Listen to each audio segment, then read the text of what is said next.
Alhamdulillah, alhamdulillahi hamdan katsiran thayyiban mubarakan fi mil'as samawati wa mil'al ardi wa mil'a ma bainahuma wa mil'a ma syi'ta min syai'in ba'd. Ahlas thana'i wal majd ahaqqu ma qalahul 'abd wa kulluna laka 'abd. Allahumma la mani'a lima a'tait wa la mu'tiya lima mana'at wa la radda lima qadait wa la yanfa'u dzal jaddi minkal jadd. Ashhadu an la ilaha illallah wa ashhadu anna sayyidana Muhammadan abduhu wa rasuluh. Ballaghar risalah wa addal amanah wa nasahal ummah wa kashafallahu bihil ghummah wa jahada fi sabilillahi haqqa jihadih. Fallahumma salli ala sayyidina Muhammad wa ala ali sayyidina Muhammad kama sallaita ala sayyidina Ibrahim wa ala ali sayyidina Ibrahim wa barik ala sayyidina Muhammad wa ala ali sayyidina Muhammad kama barakta ala sayyidina Ibrahim wa ala ali sayyidina Ibrahim fil alamin innaka Hamidum Majid. Amma ba'du. Faya ayyuhan nas usikum wa nafsi bitaqwallah faqad fazal muttaqun. Qala Allah Ta'ala fi kitabihil karim wa huwa asdaqul qailin. A'udzu billahi minasy syaithanir rajim. Bismillahirrahmanirrahim. Ya ayyuhan nasu taqu rabbakumul ladzi khalaqakum min nafsin wahidah wa khalaqa minha zawjaha wa batha minhuma rijalan katsiran wa nisaa'a wattaqullaha alladzi tasaaluna bihi wal arham innallaha kana 'alaikum raqiba. Wa qala ya ayyuhalladzina amanu taqullaha wa qulu qawlan sadida yuslih lakum a'malakum wa yaghfir lakum dhunubakum wa man yuti'illaha wa rasulahu faqad faza fawzan 'azima. Shadaqallahul 'azim.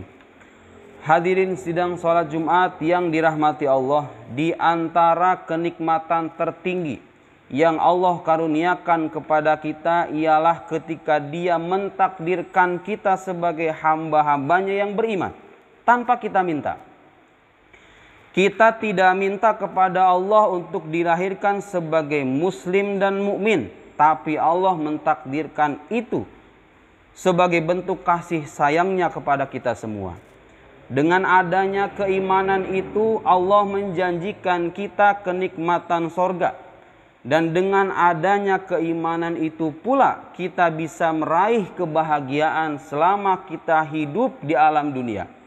Sayangnya, nikmat tertinggi itu cukup sering kita lupakan.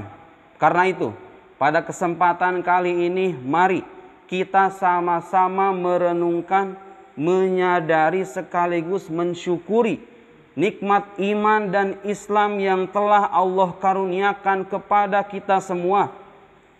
Mari kita sama-sama tingkatkan ketakwaan kita kepada Allah, karena hanya dengan ketakwaan itu kita bisa mendekatkan diri kepadanya. Kedekatan dengan Allah adalah pencapaian tertinggi seorang hamba. Sebagaimana jauh dari Allah adalah siksaan terbesar yang mudah-mudahan tidak datang menghampiri kita. Salawat seiring salam semoga senantiasa tercurah kepada Nabi kita, junjungan kita, teladan kita, penyelamat kita, pemimpin kita, baik di dunia maupun di alam baka, yaitu Nabi besar kita, Nabi Muhammad sallallahu alaihi wasallam. Keimanan kita kepada Allah tidak akan pernah sempurna kecuali jika kita mengimani kenabiannya.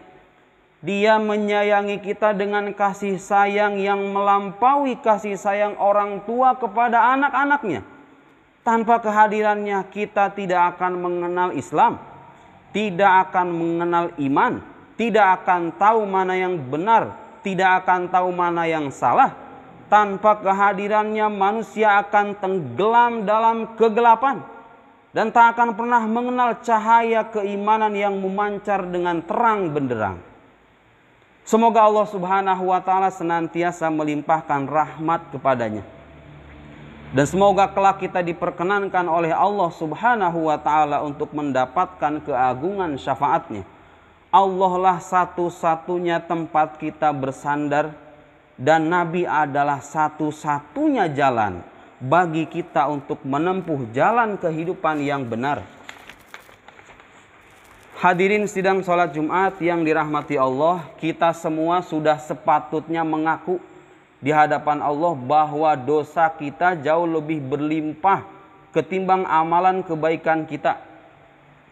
Kelalaian kita jauh lebih banyak dari rasa syukur kita.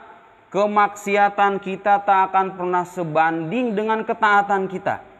Hidup kita lebih sesak dengan tumpukan dosa ketimbang rimbun dengan catatan pahala.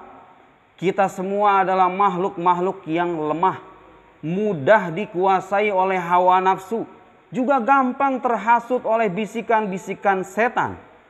Sekali ada kebaikan yang kita tunaikan, selalu ada saja kecacatan sehingga amalan kita jauh dari kesempurnaan. Rasanya tak ada yang bisa kita banggakan di dunia ini kecuali penghambaan kita kepada Allah Subhanahu wa taala yang telah menciptakan diri kita sendiri. Karena dengan penghambaan itulah dosa-dosa, maksiat, kelalaian dan berbagai macam kekurangan ibadah kita bisa terampuni dan dimaklumi. Tahun lalu sudah berlalu, tahun yang baru kini sudah datang untuk mengganti. Waktu terasa berjalan dengan cepat, tapi dosa-dosa kita juga menumpuk sehingga mengharuskan kita untuk datang menuju pintu taubat. Kendati dosa-dosa kita banyak, kelalaian kita berlimpah, dan kemaksiatan kita terhampar luas, sebagai orang beriman, kita harus tetap percaya bahwa rahmat dan ampunan Allah akan mampu mengalahkan itu semua. Rahmat Allah mengalahkan amarahnya. Seperti kata salah satu hadis, jika kita hanya bersandar pada amalan kita saja, niscaya tidak ada amalan kita yang bisa membuka pintu sorga. Tetapi jika kita bersandar pada rahmat dan karunia Allah Subhanahu wa taala, niscaya Allah akan membalas amalan kita dengan balasan yang setinggi-tingginya. Allah lah tempat satu-satunya kita bersandar, Allah lah tempat satu-satunya kita kembali.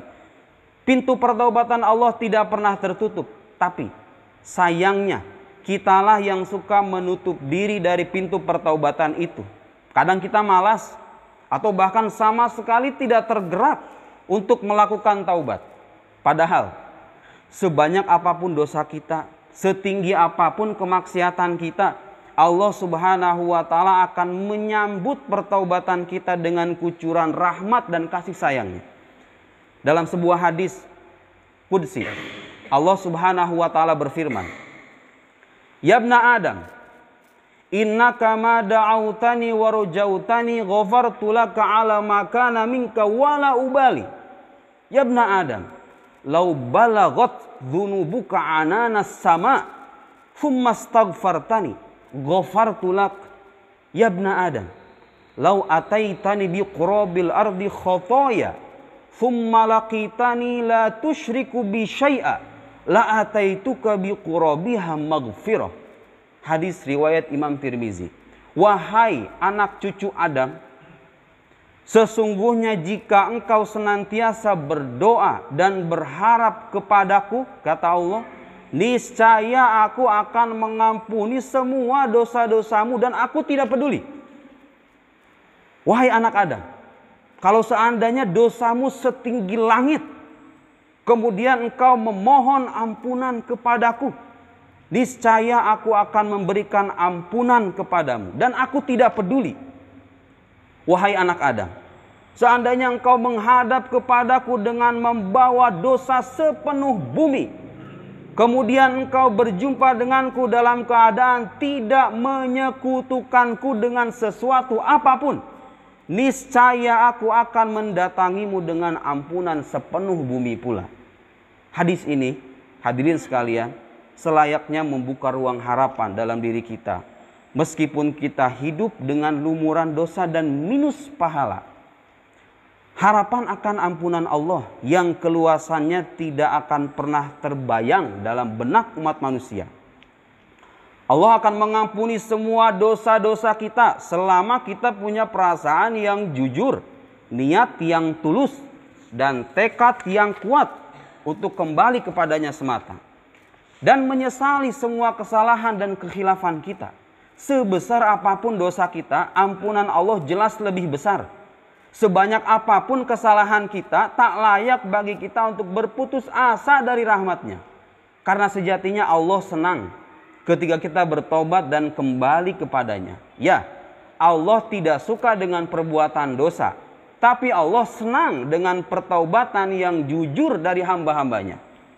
Dalam sebuah hadis, Rasulullah Shallallahu Alaihi Wasallam bersabda, "Lallahu ashaddu farahan bi taubati abdihi hina yatubu ilaih min ahadikum kana ala rahilatihi bi ardi falah fanfalatat minhu wa alaiha ta'amuhu wa syarabuhu fa ayisa minha fa ata syajaratan fattaja'a fi dhilliha qad ya'isa min rahilatihi fa bainahu wa kadzalik idza huwa biha qa'imatan indahu fa akhadha bi khitamiha thumma qala min shiddatil farah Allahumma anta abdi wa ana rabbuk akhta'a min shiddatil farah." Rawahu Muslim, hadis riwayat Imam Muslim, yang artinya sesungguhnya Allah sangat gembira dengan taubat hambanya ketika ia bertaubat kepadanya melebihi kegembiraan seseorang di antara kalian yang berada di atas kendaraannya dalam suatu dataran tanah yang luas, padang pasir maksudnya, kemudian hewan yang ditungganginya lari meninggalkannya. Padahal di hewan tunggangannya itu ada perbekalan makan dan minumnya, sehingga ia pun menjadi putus asa. Kemudian ia mendatangi sebuah pohon dan tidur berbaring di bawah naungannya dalam keadaan hati yang telah berputus asa. Tiba-tiba ketika ia dalam keadaan seperti itu, kendaraannya tampak berdiri di sisinya. Lalu ia mengambil ikatnya. Karena saking gembiranya, sampai-sampai ia pun berkata, "Ya Allah, Engkau adalah hambaku dan aku adalah Tuhanmu." Ia telah salah mengucapkan karena saking gembiranya. Kita tidak bisa membayangkan, hadirin sekalian, betapa dalamnya kesenangan orang semacam itu. Lalu Nabi memberikan ilustrasi kepada kita bahwa Allah lebih senang dengan pertobatan hambanya melampaui kesenangan orang itu. Kalau Allah saja senang dengan pertobatan kita, seharusnya kita lebih senang dengan pertobatan kita kepadanya. Di masa wabah seperti sekarang ini, berita kematian sudah menjadi makanan kita sehari-hari. Sejumlah tokoh dan ulama terkemuka satu persatu wafat dan menghadap Allah. Selagi Allah masih beri kita kesempatan, marilah hadirin sekalian kita tundukkan hati dan jiwa raga kita untuk memohon ampun atas semua dosa dan kesalahan yang pernah kita lakukan. Kita sesali semua kesalahan yang pernah kita lakukan, lalu kita tanamkan tekad bahwa kita akan merubah kehidupan kita ke arah yang lebih baik lagi. Kalau kita terjatuh lagi ke dalam dosa, kita bertaubat lagi. Berbuat dosa lagi, bertaubat lagi. Berbuat dosa lagi, bertaubat lagi, dan begitu seterusnya. Siapa tahu beberapa hari atau beberapa saat sebelum kita pulang kepada Allah, kita pulang setelah kita bertaubat, dan dengan begitu kita bisa kembali kepada Allah dalam keadaan tersucikan dari dosa-dosa, layaknya bayi yang baru terlahir ke alam dunia. Barakallahu li wa lakum fil Qur'anil azim wa nafa'ani wa iyyakum bima fihi minal ayati wa dzikril hakim wa taqabbalallahu minni wa minkum tilawatahu innahu huwas samiul alim. Aqulu qawli hadza wa astaghfirullahal azim li wa lakum wa lisairil muslimin fastaghfiruh innahu huwal ghafurur rahim.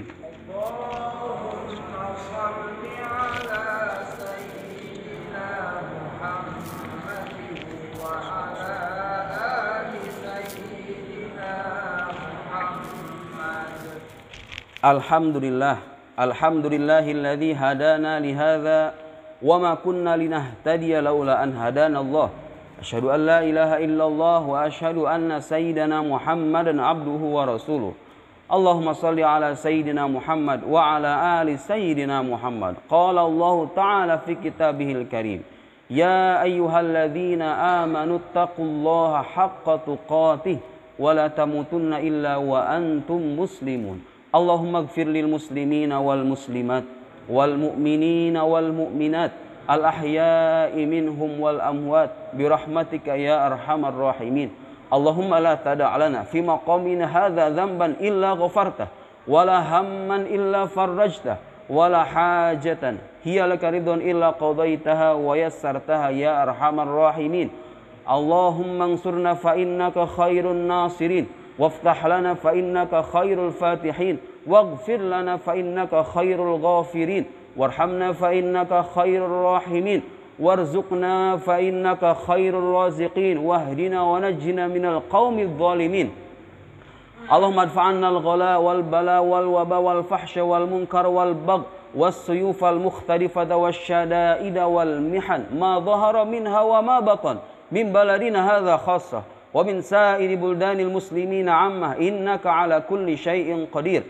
Rabbana zalamna anfusana wa illam taghfir lana wa tarhamna lanakunanna minal khasirin. Rabbana taqabbal minna innaka antas samiul alim wa tub alaina innaka antat tawwabur rahim. Rabbana atina fid dunya hasanah wa fil akhirati hasanah wa qina adzabannar. Subhana rabbika rabbil izzati amma yasifun wa salamun alal mursalin walhamdulillahi rabbil alamin. Qumu ila shalah yarhamkumullah. Allahu akbar.